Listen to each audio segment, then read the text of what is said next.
What if the reason you act before you think isn't recklessness, but loyalty? What if your intensity, your anger, your emotions aren't weaknesses, but signals of how deeply you care? That is the fire behind Natsu Dragneel in Fairy Tale. Because Natsu isn't just driven by instinct, he's driven by emotion. And in a world that often tells you to control your feelings, Natsu shows what happens when emotion becomes your greatest source of power. From the very beginning, Natsu is impulsive. He doesn't overthink. He doesn't analyze every situation. He acts immediately. And to many people, that looks like immaturity, like lack of discipline. But when you look deeper, you begin to see a pattern. Natsu doesn't act randomly. He acts when something he cares about is threatened. His impulses are not chaotic. They are triggered by connection. This is where his psychology becomes interesting, because Natsu is not driven by logic. He is driven by loyalty. His decisions are rooted in his relationships, his bonds, his sense of belonging. And when those bonds are challenged, his response is immediate and intense. It's not calculated, it's emotional. And that emotional drive becomes the fuel for his strength. But to understand why Natsu is this way, you have to look at his past. His story begins with loss. The disappearance of Dragneel, the dragon who raised him, creates a void that never fully closes. For Natsu, Dragneel wasn't just a mentor. He was family, identity, purpose. And when that presence disappears, it leaves behind something powerful. A need to hold on to the connections he still has. This is why Natsu values his guild so deeply. Fairy Tale Guild is not just a group. It's his home. It's the place where he belongs, where he is accepted, where he is understood. And for someone who has experienced loss, that sense of belonging becomes everything. It becomes something worth protecting at all costs.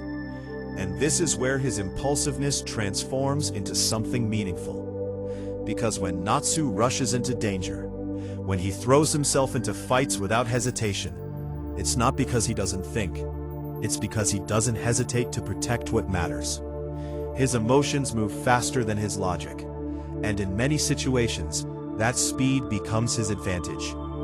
There's also a deeper layer to Natsu's emotional drive. His ability to convert feeling into power. In many of his battles, we see a pattern. When he is calm, he is strong. But when his emotions are triggered, when his friends are hurt, when his bonds are threatened, his power increases dramatically. His anger, his determination, his loyalty, they amplify his strength. This reflects a powerful idea. Emotion is energy. And when that energy is directed, it becomes force.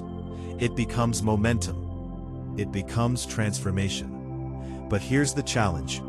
Emotion without control can become destructive. And this is where Natsu's journey becomes more complex. Because while his emotional drive gives him power, it also puts him at risk. There are moments where his anger consumes him, where his impulses override his awareness, where he loses control. And in those moments, we see the danger of unbalanced strength. Because power that is not grounded can harm both the user and the people around them. However, what makes Natsu's character compelling is not that he is perfect, it's that he grows. Over time, he begins to understand his power more. He begins to balance his instincts with awareness. He doesn't lose his emotional drive, but he learns to channel it more effectively. This is especially clear in his relationships. His bond with Lucy Heartfilia shows a different side of him. With Lucy, we see care, patience, and protection, not just explosive action. His connection with Grey Fullbuster reveals rivalry and growth. And his connection with the guild as a whole reinforces his core belief: no one gets left behind. These relationships are not just part of the story, they are the foundation of his identity.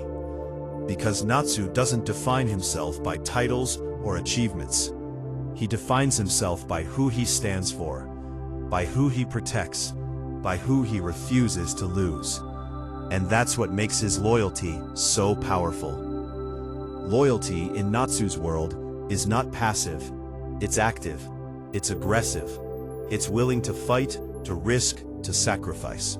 It's not just about being there, it's about showing up when it matters most.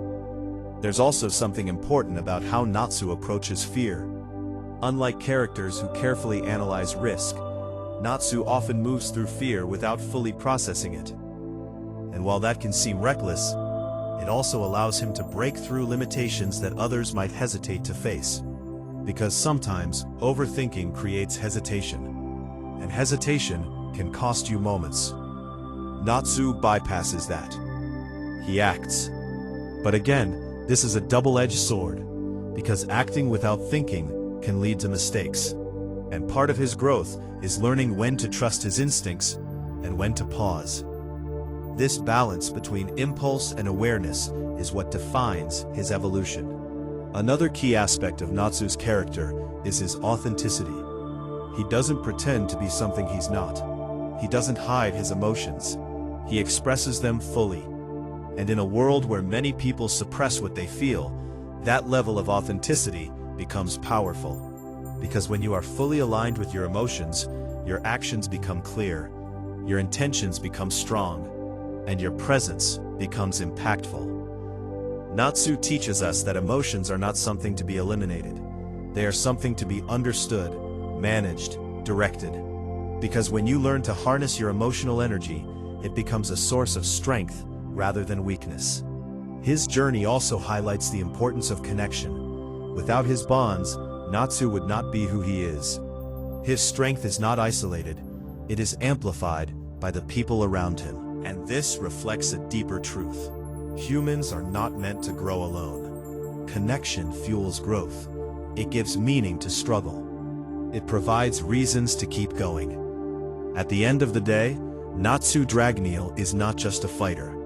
He is a representation of emotional power. The idea that your feelings, your loyalty, your intensity can become your greatest strengths if you learn how to use them. Because the goal is not to remove emotion, it's to master it. Not to suppress your fire, but to control how it burns. And when you do that, you don't just become strong, you become unstoppable.